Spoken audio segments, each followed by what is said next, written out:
This Is Us podcast. I did want to say an episode, but Jamie's given me the stink eye, so I'm not going to say anything. Can we figure out an episode number, for God's sakes? 7? All right, episode 7. I know. Anyways, we have D. Scro to my left.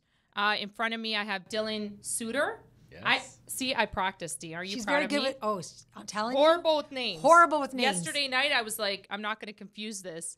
Anyways, we've got a couple of topics we want to talk about. I met Dylan. When did I meet you? It was about maybe 3 weeks. No, it's been forever because we've been trying to get to together. We met definitely back. I mean, we met before, although we met when you sponsored one of the KWYP events last May, I think it was. Mark was doing his buckets. Yeah. You brought the team out then, and that was I think the first time since I've been a realtor that we had actually connected. So nice.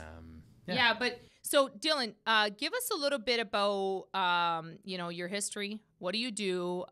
Because I find after I had a conversation with you, I actually found you interesting because in 2 years you mastered figuring out how to flip using other people's money. And I honestly think that's solid. And I brought you on for a purpose because in 2 years you mastered that. And you have a team that runs that, which is even more interesting, right? We have Robert that does that.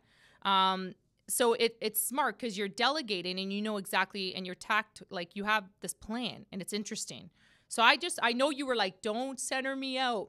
But for investors out there, it's honestly a really good strategy what you do, because I don't write notes, and Dee knows this. I don't write notes, but on our conversation that night, I wrote down a ton of notes because it was interesting, how you were displaying everything.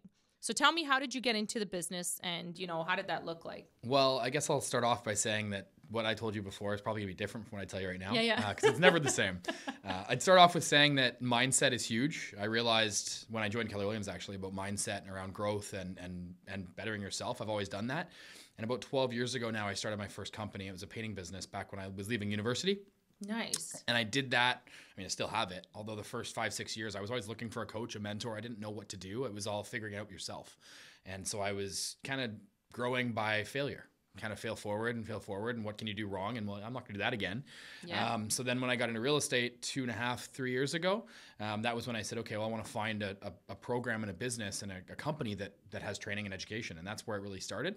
KW does have that, though. Absolutely. I was just going to say that. I just did a podcast, the one before this one. I just did a podcast with Mark. Yes. And honestly, your training, he gave me this red book. He's like, will you learn the damn title? MREA. He's like, so I've been reading it, and it's interesting.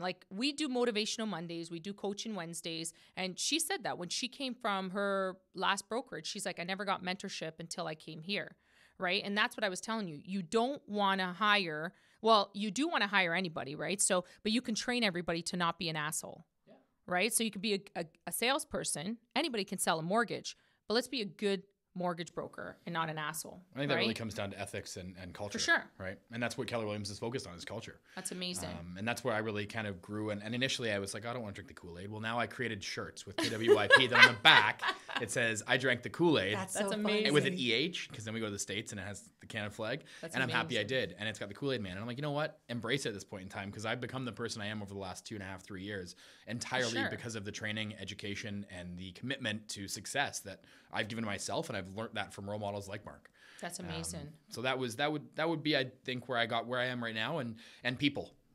A lot of times I hear about, it's either a people problem or a math problem. You got to figure it out which one it is, right? So it's either a math. You come across math problems all the time. How do we make this deal work, right? 100%. How do we net the money you need to have it, or how do we make this deal happen? It's a math problem, and you're the people that get it done. For sure. So I would say that you mentioned, how do I grow and get to where I'm at? I got to give all the credit in the world to Robbie.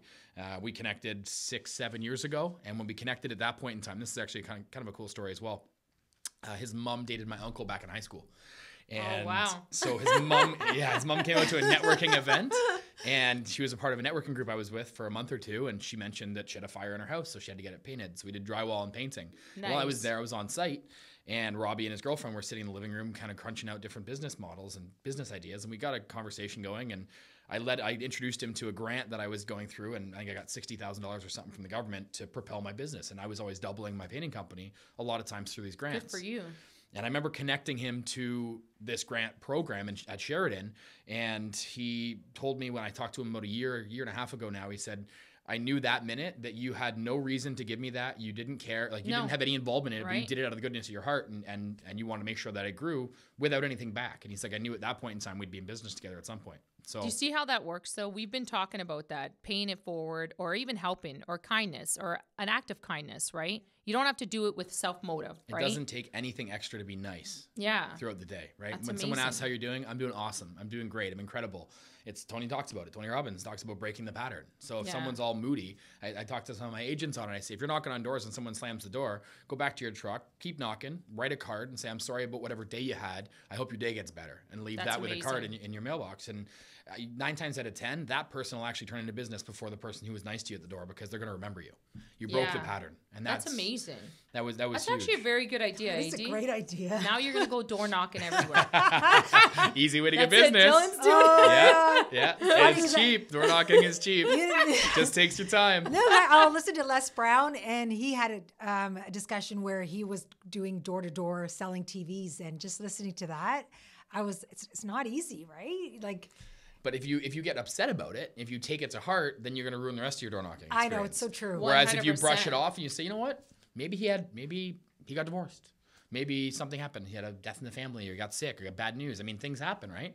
Yeah. He's off guard. Break the pattern. Snap him out of that. And then something will adjust and change. And look at that, Dee. You're learning on this podcast. See? Yeah. Well, I'm done. I learned everything I need to know.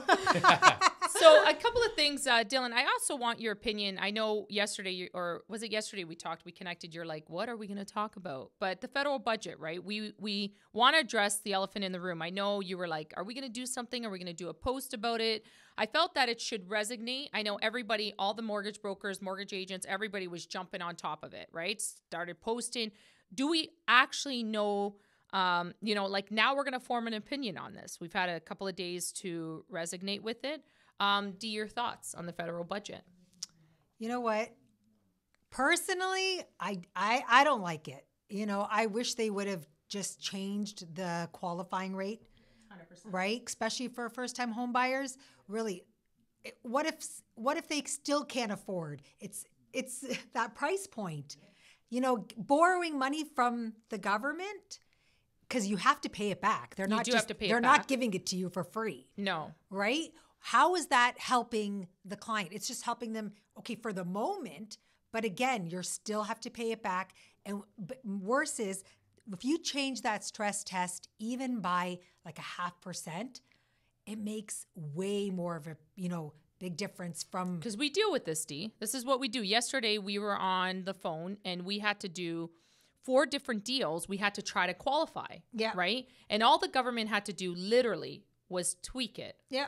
That qualifying rate. Let's just tweak it a bit. Even 4.99. Yeah, like something lower. 6.9. That's all we asked. Instead, they went above and beyond to put, to add more to the budget, right? To add more debt to the budget. Yeah. And I guess my concern with that is, and I was talking to Mark about it. If they had just changed that qualifying rate, there would have been, it would have been seamless, right? We wouldn't have noticed it. No, but now you want to do this 40,000. What were you saying? 10% on a new build and 5% on a resale. On a resale, right? Why don't they ask the people who are doing the business? But we did send recommendations. We did send that to Parliament, and Parliament, it went on deaf ears. So there's an article circulating now that we will share about it. What about this RSP? 25,000 to 35,000 qualifying, right? So not bad. But who actually has 35,000? That was the next thing I was going to say. Do you ask these first-time home buyers? Very few of them. So what you end up doing is finding a way to get that money in, and then you have to close in 90 or 120 days. Well, you're paying a premium on the real estate side because now I got to pay extra to close later, right? Yeah. And now we're paying bridge financing maybe for the seller because most sellers aren't looking at 90 or 120-day closing. They just wait to list their house. Yeah. Exactly. Right? So they're looking for a 30 or 60-day close.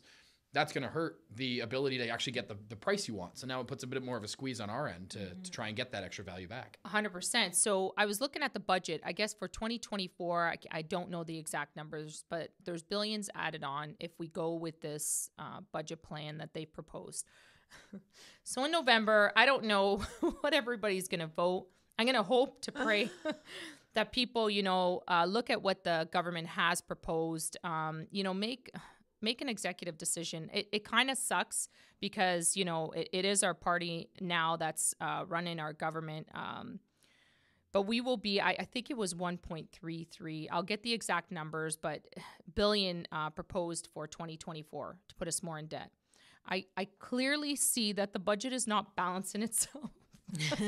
Clearly. Have we seen it balance itself? I'm interested to know, Dylan, have you seen it balance Well, there's itself? got to be a way to get that money back. And the only thing I've heard, and again, I don't know if this is happening or not, although there's talk about not having a capital gains exemption on your primary. Granted. That would not be very fun for people that are basically living on their primary, and then they retire. That's their savings. Yeah. I mean, now all of a sudden you pay tax on that. You understand how that works, right? So now you're paying capital gains on your primary residence. It's not an investment property. So these are things that are being proposed, right? So I just feel that, everybody should go out and do some research on, what's being proposed right now, right? So, it's great that they've come out with this, they'll match 40 or 10% on a new build with insurance, right? And then they'll match your down payment. However, you got to remember there's going to be maybe a second. It hasn't been stated yet how they're going to get their money back, but when you do sell that home, you will have to repay that $40,000 back. No interest, it's an interest-free loan, but on a resale property, they're going to match 5%. You still have to pay this back, right? So just remember, you still have to pay this back. So just make sure you're checking to see and not jump on drinking the Kool-Aid, right? Let's not get all crazy about this and see if it does work for you, right? So this takes into effect, I think you were telling me fall time. Fall of this year. But also you have to remember your household income cannot exceed $120,000. Cannot exceed $120,000, right? Yeah. And so you're what, a really $500,000 purchase? Right. Yeah. But what about outside debt that you have to, include?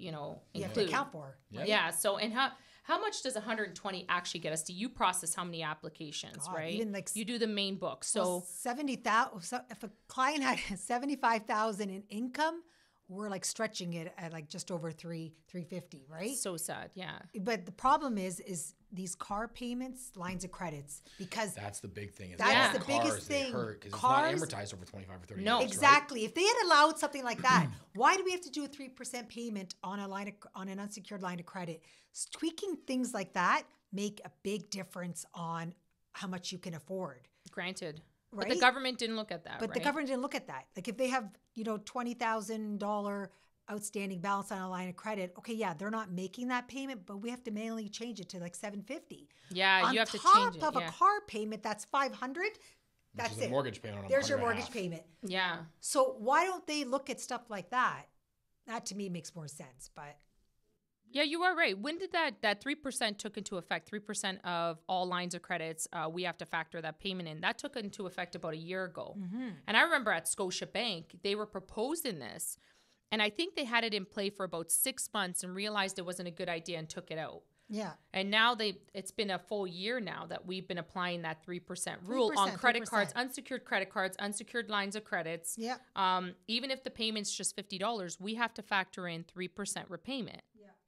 And they haven't adjusted that. So instead, they're giving you 10% on a new build and 5% on resale. Well, I feel also that new build construction, when the market kind of had a bit of a correction, I personally find that a lot of the new build construction didn't have that correction. They stayed where it was. That's right. So a lot of new build construction that I'm seeing people go after, they want to buy because they think that, oh, you know what, there's money you're going to make in it, which is what it should be. You're taking the risk of a building not being built. Doesn't happen very often. Does happen.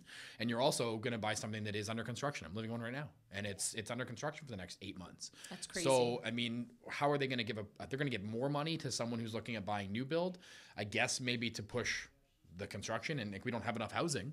So realistically, there needs to be some sort of lift on what we can build, or we're talking about multifamilies. I mean, we're getting held up on being able to only do 2 units when there really should be 3 because there's only 2 parking spots. Exactly. Park on the street. Do something different. We have people that don't even drive. There's got to be a way to get more affordable housing. And I think one of the easiest ways for cities to do it would be to allow some of the guidelines, some of the restrictions. I have to have 5 parking spots in my Burlington property for a legal duplex right now. That's crazy. 5. And they have to be 3 on one side, 2 on the other. That's crazy. So, but that's the thing. That's what's going on with housing, right? We're having a lot of issues with that and the zoning and all, that sort of criteria. I did want to ask you, though, Dylan, it's not what it used to be with new builds, right? Back in the day in 2016, if you picked up a property, you were going to make equity on it the next 2 years when you closed, right? 100 grand, 150 grand, all kinds of stuff. Now, not so much, right? No, we had a client where till this day, it's like a bruise for me. She picked up 2 properties and she overpaid for it. And that was right at the peak of the market where, everybody was lining up to buy all these new builds. And the house she bought for $689 and it appraised for $675. And I mean, historically, they had gone up. And so people jump on that bandwagon, jump into it, not thinking, so I'm much going to make now. money. Yeah. Well, you're not necessarily going to make money. And a lot of times people don't understand what else comes up. Well, if you don't live in it, it's HST applicable. That's correct. So I had a $25,000, $30,000 We just talked about HST this, yeah. bill that I had to pay when I had my first condo closed. And I was like, whoa, wait a second. I got a 1-year lease. I had to apply to get it back. And I did get it back, although some people don't. And Granted. so you put that, now you're $25,000, $30,000. Well, you got a cost of sale as well. You got land transfer, all those costs incorporated. I mean, I bought a property in 2014 for $285 and poorly managed. Now it's maybe worth $375, $380.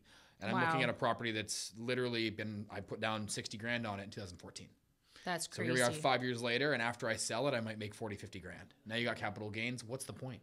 And No, you're right. $500 a month in condo fees on a 600 square foot unit. You're right. But HST, let's talk about that. That's a great topic. HST, if you're buying a new build, if you're not living in the property, if it's an investment property, you have to pay the HST up front. Correct. Right? If you have a 1-year lease, you're able to apply to get it back. Now, there's a cost for a lawyer to do that. You can do it yourself. And it took me 8 to 10 months. I can't remember exactly what it was. Yeah. You can apply to get a portion of that HST back. But we heard that it has to be, because we actually did a lot of research on this. We heard that it has to be a family relative or a family member that lives in that property. Yeah. No. So I believe it's if you or a family member specifically are in it, you actually don't have to apply. The builder can apply. So the builder can get the credit up front. You have to pay it. You don't have to pay it at all. This is my experience when I closed a year and a half ago. I have another one closing in We should September. look into that, Dee, because that's actually very good to know, because a lot of my clients have been paying right up front. And they haven't been exempted from it, right? So if you are moving in, I know that if you're moving into it yourself, because I did one in Oakville, you don't pay it at all because the builder can apply for the credit and the builder gets it back. For sure. And we knew that. So that we knew. I believe if your family member moves in, it's the same situation. However, I had a 1-year lease from someone that an agent at the time, I wasn't an agent, found on Kijiji. Nice. Signed a 1-year lease, submitted that through a lawyer, went through the legal process of it, and did get the HST check back. That's 8 to amazing. 10 months later. I mean, it was 2/3 of the HST. It wasn't all of it, although the credit did come back. Well, that's amazing. What they're really trying to stop with that HST is people that are speculatively buying 10 properties, not putting anyone into it, waiting until it's finished, and then selling it, or selling it before you've had it in for a year. That's amazing. So say you buy it, close on it, sell it the next day. Well, now there's all that profit because that's what we're talking about. 100 grand, $150,000 you might make over 2 or 3 years while it's building. People were just basically doing that, putting the money into it. When it closes, get their money back out of it, plus 100 or 150,000. That's amazing. And not renting it out. Yeah, So, well, that's what I didn't know that, but now that we do, we should look into that and maybe talk to Greg, our lawyer, right? So we should speak to them. I just hit the table. Don't yell at me, Jamie. I hit the table here with my finger, so I apologize. But we were also talking the other day about non-resident tax, right? So here's the story. Let me know if you know, Dylan. Like, I'm gonna throw this out. You're like, son of a gun. You didn't prepare Throwing me. all these different things at me, huh? Just hoping I know them. Because you hear different stories. We do. And now that I'm interested for you, like, so we had somebody come into the country, a temporary resident. They applied for a home. Like, they put in an offer, got accepted. The mortgage broker didn't know that there was a tax that you have to pay. And it got to the lawyer. The real estate agent didn't know. It got to the lawyer, and the client did not have the $150,000 to pay. They were like, no, I don't have this money. And the lawyer says, well, you just waived on condition your firm. So here's my question to you, Dylan. Who do you think needs to know that? Is it the agent? I believe the seller. I believe it's what it falls on, is that the seller, like if there's a tax that's applied, it gets stuck with whoever the Canadian resident is, as far as I'm aware. The resident, so I'm a temporary resident. I come into Canada. I buy a house. I'm taxed automatically. I'm a temporary resident, not a permanent resident. So I'm a temporary resident. I go meet an agent. So I meet you and I say, hey, Dylan, I want to buy a house. The mortgage broker, you're like, come see my mortgage broker. She pre-qualifies. Nobody tells this guy, hey, you're a temporary resident. You're not permanent. So you have to pay 13% on this property. It's 13%, right? I'm throwing numbers out. Yeah. It's 13%. So you have to pay 13% on it.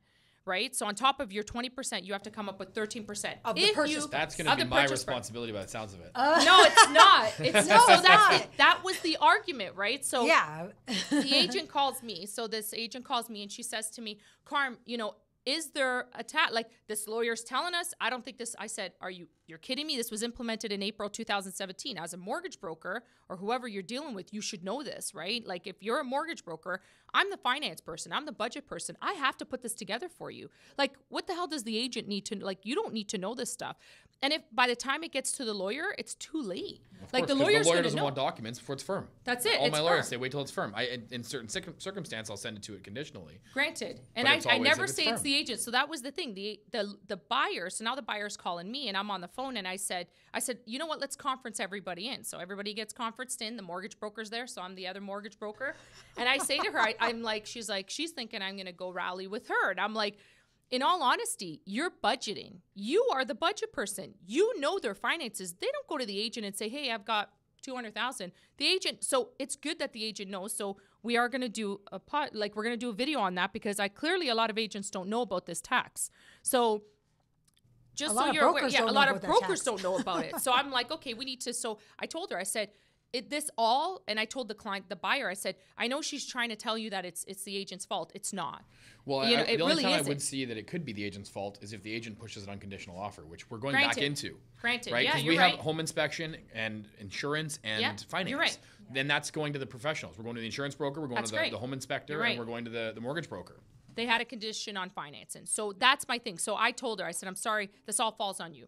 As a mortgage broker, you should be educated on this. In 2017, you had 2 years to catch yourself up. So you should be reading about the budget. You should be reading about all of this. And I'm not just calling you out because I'm trying to impress anybody, but the lawyer's like on the phone as well. He's like, no, this does fall on the mortgage broker because a mortgage, like a real estate agent, that's awesome if they have that extra information, but they don't really need to know this stuff. They really don't, but it would be good. There's a power team for a reason. There's a number of people that are involved in a real estate transaction that all have their specialty. They focus on their one thing, right? For sure. What is that one thing that they focus on that they can be very good at? So there's cities that are exempted. So if you're a temporary resident, they say that you will be taxed 13%, right? Because they were trying to eliminate what was happening in Vancouver, right? There was an overflow of all these investors driving up the price. So they started putting this tax in. If within 4 years you apply and you become a permanent resident, they will reimburse you.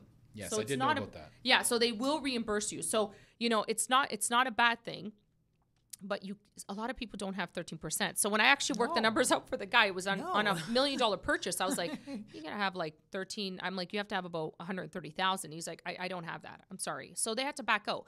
But there are cities that are exempted. So there are cities that are exempted from this tax. So see, you would have to look on. I know the one that we have. So those clients ended up coming with us. We're doing the deal. I've never heard of the city, but I looked at the offer. I was like, oh, that's awesome. This guy's relocated to the city. That's amazing. But I will get. I'll send it to you. Because there's no tax. Yeah, there's a whole website on it. I'll send you the website on it. But there are cities that. It's where people don't want to live. Well, it's where people don't want to live. Markets, right? Right. It's areas that aren't going to be close to much. No, it's not. I mean, we have the ability to expand. I mean, we're one of the largest countries in the world. So 100%, there's an area, there's opportunity to grow. Although if we keep growing in Toronto and Vancouver, we're going to be a little overpopulated in those areas. You're 100%. And so Toronto is not exempted. Mississauga's not exempted. Of course, GTA definitely not. No. Yeah. So, but no, it's interesting to know, you know, we're doing something different here. I always say that we're trying to educate, you know, our audience. We're trying to collaborate with people, like-minded people. You know, Dylan, I honestly thought you were awesome. When I met you, when I talked to you on the phone, your energy, you're positive. You just give off and I'm huge on energy. Everybody laughs about this. So if somebody has a positive aura, I'm all about connecting with them and collaborating with them, right? I always say you don't have to deal directly with me. You don't want to do business, but there will be that one time you will want to do business with me, right? So I love to collaborate social media. I feel that social media is the next big thing. Right, Jamie, we always say this. You know, this year we debated whether we should renew or not, but we are renewing. We're renewing for another year. So I feel like, you know, it's the next big thing. You know, Dylan, your thoughts on social media? That wasn't a big eye roll. Social media, I mentioned the one thing. I've realized that my one thing is investors and networking. I go to networking events. I go to every investor seminar. I host them. At the end of the day, I know my investment properties inside out and backwards, and that's my one thing. So That's awesome. Should I get social media? Jamie, maybe we can have a conversation. At the end of the day, there should be a social media aspect to it. I do agree. I think social media is huge. I don't want to do it. You can take pictures of me. You can tell me that I'm going to be on a Facebook Live. You can get me on a podcast. But I'm you happy honestly, to do it. your energy is am I wrong? Your energy is phenomenal for social media, but it's not even that. Like, you captivate, like, and I hate saying this. I'm not saying this to all the agents out there.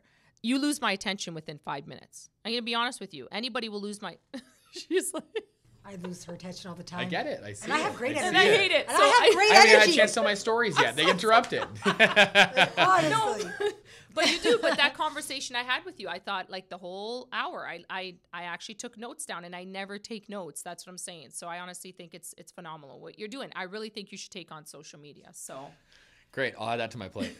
So when I need to talk to her, I'm just going to conference you in so that Okay. she feels your energy. Perfect. There you go. I'll help out. Any way I can help out, I'm here to help.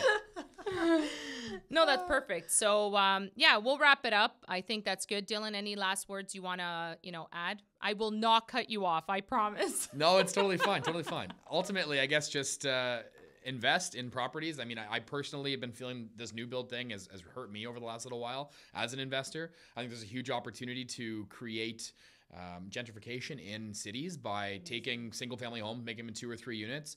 At the end of the day, there's not enough housing, and we need to be the ones who make the difference. And real estate investors shouldn't just do it for the money. There should be a lot more than just the money that motivates them. And Robbie and I are doing our best, and in multiple cities now in Ontario to provide additional. Here.